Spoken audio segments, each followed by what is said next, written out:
Foodies unite! We've got ourselves another Walt Disney World dining review. Hey everybody, Wade for the Kingdom Report, back with you once again. This time around at EPCOT, the place known for its international cuisine around World Showcase. Also, a location that has pretty much become an almost year-round food festival. But today we are not focusing on a food festival or World Showcase. We are focusing on a location that is here all year and is often overlooked. Right here in Future World, just down the path from Spaceship Earth, lies the Seas Pavilion and the Seas with Nemo and Friends attraction. This is a pavilion where you can delight in the sights of oceanic creatures and all sorts of under-the-sea fun. It's also a place that is home to a restaurant that many people walk right by and some don't even realize exist.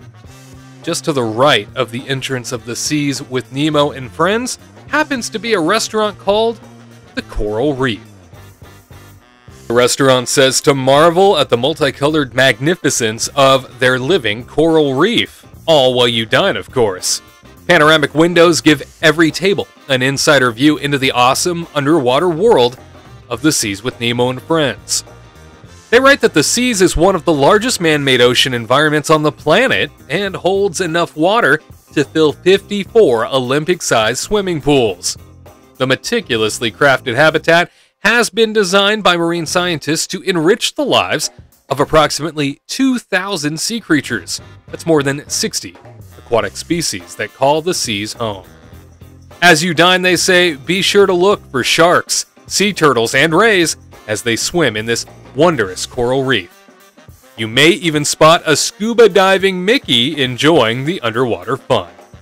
After checking in on the My Disney Experience app, I walked into the lobby that definitely is themed to make you feel like you are under the sea. Within a few minutes, I was met by a hostess who took me to my table and presented me with a menu covered in a beautiful piece of artwork that absolutely made you feel connected to the coral reef itself.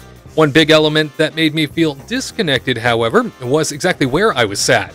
I am in the back corner of the restaurant, and therefore at one of the furthest points away from the observation tank. I will tell you that while you could see larger specimens that were coming up real close to the glass, it was very difficult to see any real action from this back corner.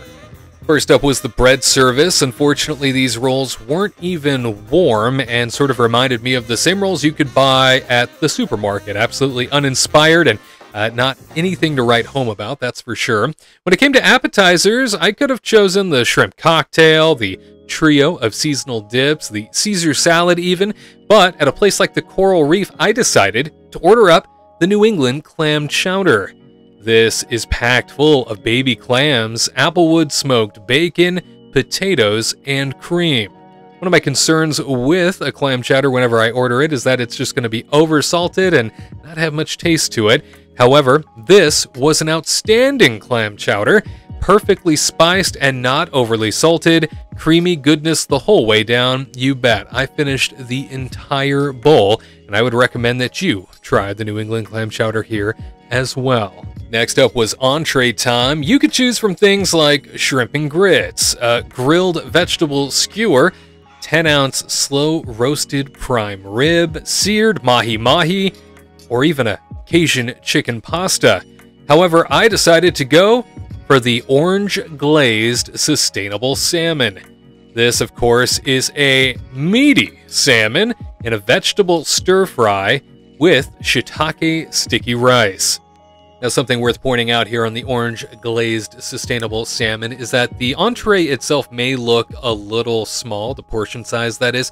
However, it's sort of an optical illusion to a certain degree. It's the oversized bowl that makes it look that way. Once I dug in and mixed things up, which I think is the way it's supposed to be eaten, I definitely felt like this was big enough for me and certainly satisfying.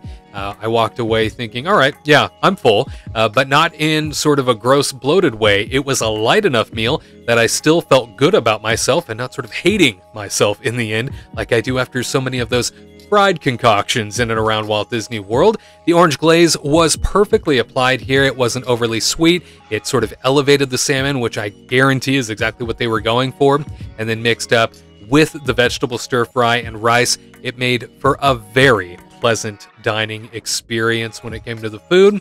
And then I recognized that I was quite full. I didn't think I could have any more until I started to just remember something.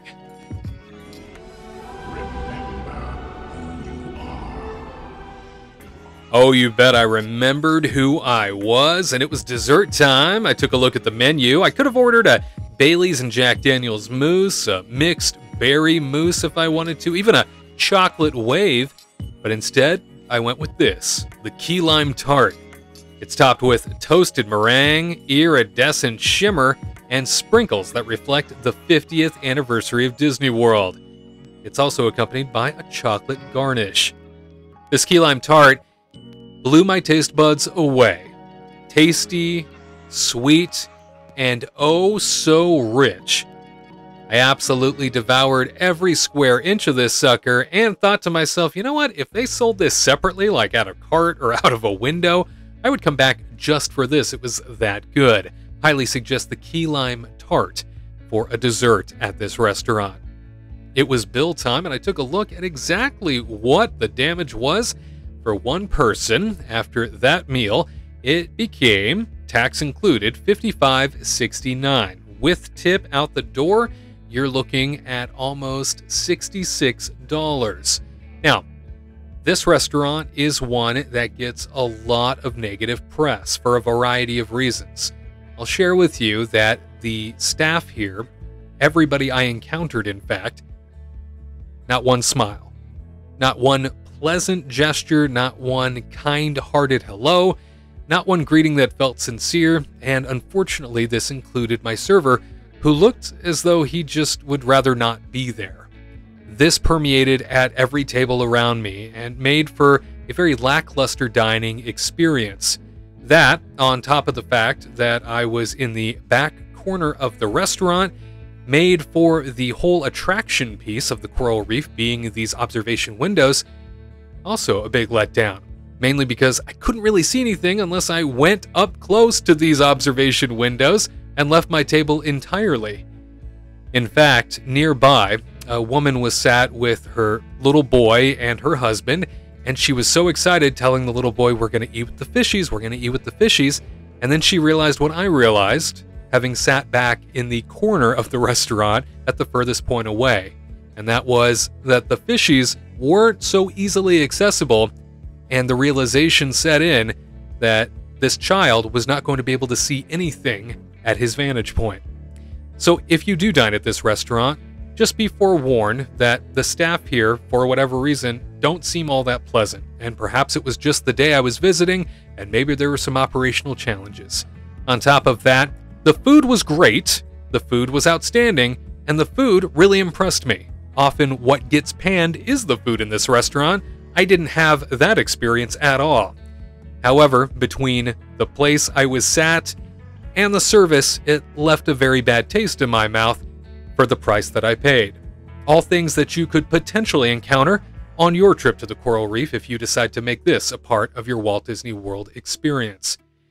The Seas is an incredible pavilion in this park, and one that I spend a lot of time sort of wandering around aimlessly in, taking a look at all of the marine life up close. The Coral Reef is a great concept, and absolutely one that I think could be improved upon if they redesign the restaurant a little bit and sort of set things up for a better success for the guest experience. That on top of the fact that the service can easily be tweaked, and a little bit of coaching goes a long way when it comes to brightening up the demeanor of the people that you claim are there to take care of us. At any rate, let me know what your experience is like or has been like at the Coral Reef Restaurant. We'd love to hear from you. And for the Kingdom Report, I'm Wade Heath. We'll see you next time for another installment of the Walt Disney World Dining Review. To